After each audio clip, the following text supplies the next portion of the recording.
Le patron des Républicains Bruno Retailleau a accusé ce mardi 14 octobre le gouvernement de Sébastien Lecornu d'être l'otage des socialistes, incitant immédiatement son prédécesseur Éric Ciotti, allié du RN, à lui tendre la main pour poser les bases d'un renversement d'alliance à droite. Le Premier ministre Sébastien Lecornu a annoncé dans son discours de politique générale devant l'Assemblée nationale qu'il proposerait une suspension de la réforme des retraites de 2023, ce qui a convaincu les socialistes de ne pas voter la censure dans les prochains jours, éloignant ainsi le risque d'une chute du gouvernement. Le cartel des démagogues qui ont toujours combattu la réforme des retraites, composé de la gauche et du Rassemblement national, fait prendre au gouvernement une direction qui nous entraîne droit dans le mur de la crise financière, déplore l'ancien ministre de l'Intérieur dans un communiqué, ajoutant: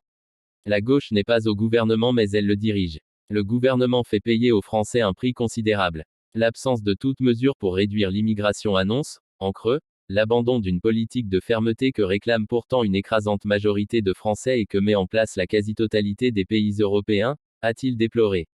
Pour éviter la censure, le gouvernement fait payer aux Français un prix considérable, a regretté le patron des Républicains dont les députés ne devraient pas voter la censure du gouvernement qui comprend 6 ministres issus de LR qui ont bravé la décision du parti de ne pas participer à l'exécutif. Pour sa part, l'eurodéputé François-Xavier Bellamy, vice-président de LR et proche de Bruno Retailleau, est allé plus loin dans une tribune publiée sur le site du Figaro dans laquelle il a appelé à voter la censure.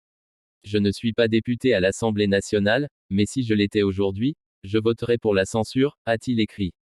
Les LR divisés. À l'inverse, Laurent Wauquiez, le patron de la cinquantaine de députés de droite, a donné une consigne de vote inverse à son groupe, expliquant que si le gouvernement de Sébastien Lecornu venait à tomber, il y aurait une dissolution et pas de budget.